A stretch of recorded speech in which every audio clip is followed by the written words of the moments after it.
So the number 4 thing we learned from Microsoft in 2015 is that in general, Microsoft as a group is not prepared. And so what do I mean by this? If you go back to, if you've watched video 1, video 2, and video 3, you'll realize that we've talked a lot about preparing for your negotiations with Microsoft, going at it from a bottom-up approach, and how Microsoft really just wants to sell you whatever they want to sell you based on comp plans and things like that.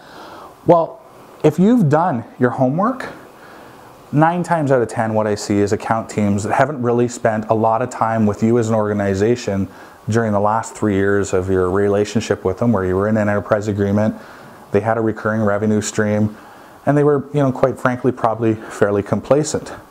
And so if you've done your homework, you know what you're going to do. So hey, we're not deploying Skype for Business, or we're not going to Office 365, or we're consolidating more servers and we don't need all those SQL cores that we owned in the past. You're prepared. But the Microsoft account team isn't. They haven't worked with you to understand those things.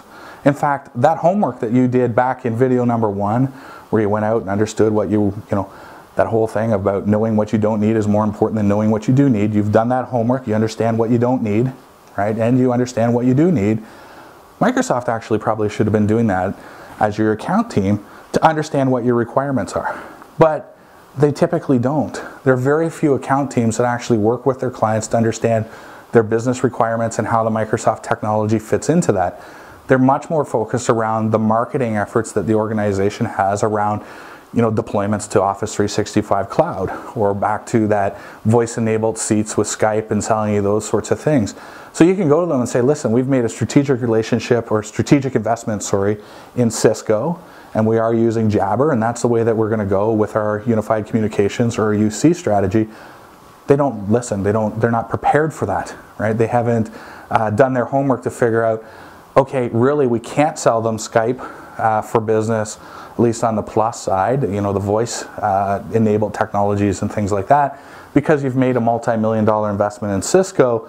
We understand you're not going to pull that out. But hey, Mr. Customer, we were talking to your sales organization and we know they have some problems in their processes over there. We should talk about adding, CRM in, because we can address those. They haven't done that type of work with you, right? They really are looking at backwards approach, in my opinion. And so what do I mean by a backwards approach? It's just this. You now own Windows 10, but you're deployed on Windows 7, and they're focusing their efforts on getting you to deploy to Windows 10, which is important. It's important that you use those licenses that you need if Windows 10 works inside of your organization.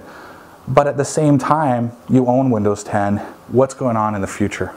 You own Office 2016, what's going on in the future? How does migrating to the cloud actually benefit you versus a spreadsheet of the ROI of Office 365 that's made up on industry averages and things like that isn't real to your numbers?